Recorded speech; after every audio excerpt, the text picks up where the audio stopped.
Assalamualaikum warahmatullahi wabarakatuh. Selamat siang Ibu dan teman-teman semuanya. Pada kesempatan kali ini kami akan mempresentasikan hasil diskusi kelompok kami mengenai modul belajar yang akan dilaksanakan di SMA Negeri Palembang. Adapun kelompok kami terdiri dari saya Muhammad Satria selaku moderator, kemudian ada Eko Apriansyah, Seri Anggita Putri, Titin Rayani dan Felika Utami selaku pemaparan materi.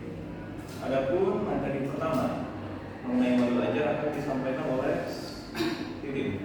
Pada Titin, silakan. Baiklah, terima kasih kepada moderator. Untuk materi yang pertama ini yaitu informasi umum terkait modul belajar yang akan kami terapkan. Di sini ada seperti yang sudah kita ketahui semua, ada nama penyusun, institusi waktu pelajaran, mata pelajaran, fase, materi, alokasi waktu dan pertemuan. Nah, di sini juga ada profil Pancasila yang kami tampilkan, yaitu ada beriman dan bertakwa pada Tuhan Yang Maha Esa, kemudian bernalar kritis, kreatif, dan mandiri. Media dan alat pembelajaran ada PowerPoint, LKPD, kuisis, LCD dan proyektor. Kemudian metode pembelajaran di sini yaitu diskusi dan penugasan. Untuk kompetensi inti dari pembelajaran ini sendiri terdiri dari tujuan pembelajaran, yaitu mendeskripsikan tugas, produk dan peran jasa keuangan dalam perekonomian Indonesia. Dan untuk pemahaman bermakna di sini ada yaitu peserta didik dapat menggunakan pengetahuan dasar ekonomi untuk memahami pengertian dan jenis serta fungsi bank. Pertanyaan pengantin di sini kami berikan ada 3, yaitu yang pertama, pernahkah kalian pergi ke bank? Kegiatan apa saja yang kalian lihat ketika kalian berada di bank? Dan menurut pendapat peserta didik, produk apa saja yang ditawarkan oleh lembaga keuangan bank yang mereka sudah amati? Terima kasih, saya kembalikan kepada moderator. Baiklah, adapun mengenai rubrik singkat akan dibacakan oleh saudari Seli. Kepada Seli, silakan.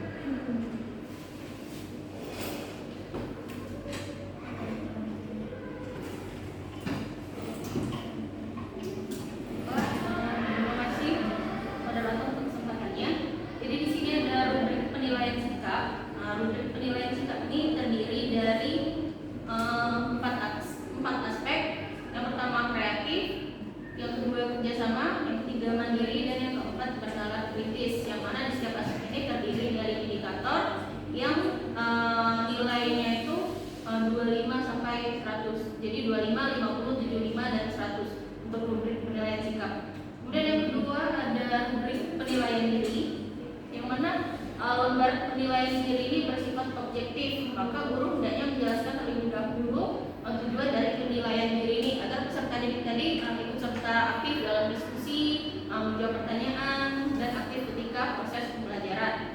Yang mana untuk skor dari rubrik penilaian diri ini tadi nilainya dari 25, 50, 75, dan juga 100 sama seperti rubrik penilaian sikap.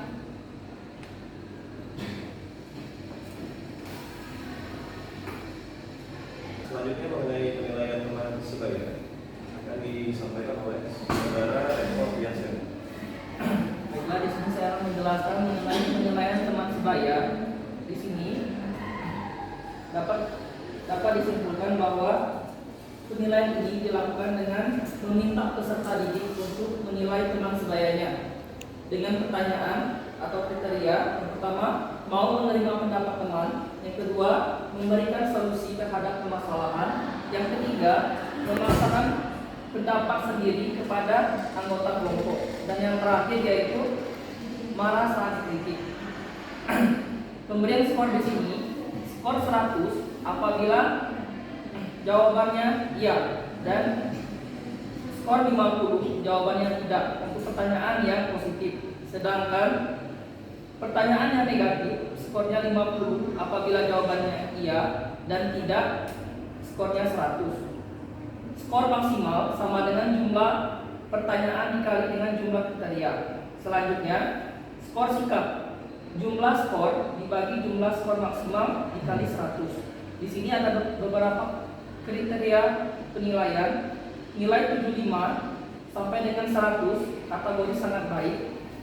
Nilai 50,1 sampai dengan 75 kategori baik.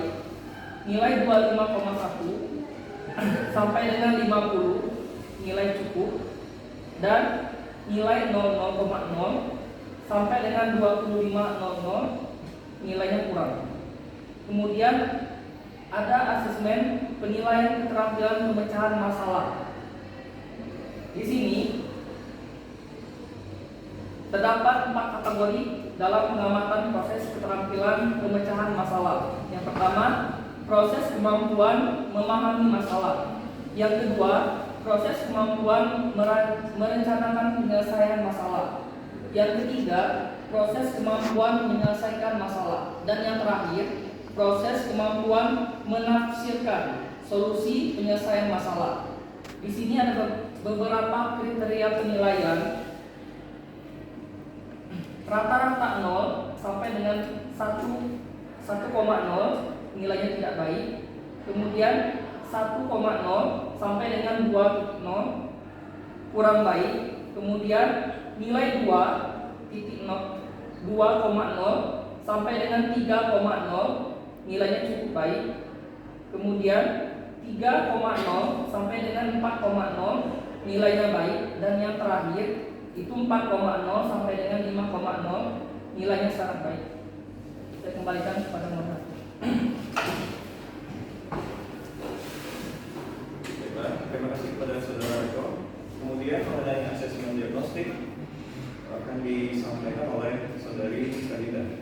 Pada kedua,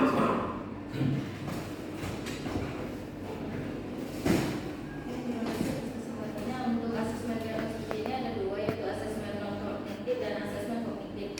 Nah, untuk asesmen non kognitif ini ada 3 pertanyaan. Yang pertama itu menanyakan kabar peserta didik pada hari pembelajaran. Yang kedua itu menanyakan kegiatan peserta didik pada pagi hari, apakah mereka sudah belajar atau belum. Yang ketiga itu menanyakan harapan mereka setelah mengikuti pembelajaran pada hari itu. Nah, untuk yang asesmen kognitif ada 2 pertanyaan. Yang pertama itu menanyakan apakah mereka apa yang mereka ketahui tentang bank. Nah, untuk kedua itu menanyakan tentang jenis bank apa saja yang mereka ketahui.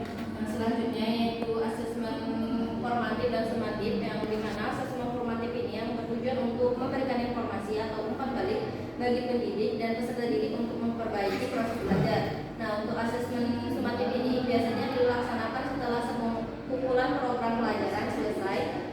Diberikan asesmen ini umumnya dilaksanakan dengan menggunakan sejumlah tes pada akhir suatu periode pengajaran, seperti ujian akhir sekolah, ujian tengah semester, atau ujian harian atau kuis dan kuis. Itu saja dari saya kembalikan ke moderator.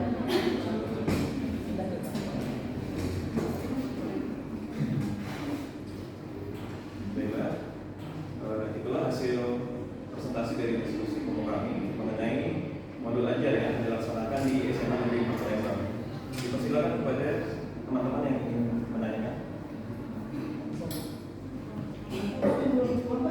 Iya. Kelompok 1 terkait asesmen diagnostis dan diagnostik bagian yang kognitif. Nah, sebaiknya kapan kita melakukan asesmen diagnostik tersebut? Apakah setiap pertemuan kita harus membuat asesmen diagnostik kognitif? Itu saja. Terima kasih. Baik, terima kasih atas pertanyaannya. Dari kelompok 1 akan dijawab oleh Saudari Seri. Terima kasih untuk pertanyaannya. Jadi asesmen diagnostik yang ranah kognitif, yaitu sebaiknya dilakukan sebelum pembelajaran dimulai. Jadi ketika guru masuk kelas, jadi sebelum kegiatan inti pembelajaran dimulai, itu sebaiknya pendidik memberikan asesmen diagnostik. Jadi untuk mengukur kesiapan belajar dari peserta didik tersebut. Jadi kan nanti kelihatan siapa yang sudah mempelajari materi yang akan diberikan itu sebelumnya. Kemudian juga kita bisa tahu kan, peserta didik ini sudah siap untuk materi bank, misal peserta didik ini belum. Jadi nanti memudahkan pendidik juga untuk menetapkan peserta didik berdasarkan kesiapan belajarnya. Kemudian setiap kali mengajarnya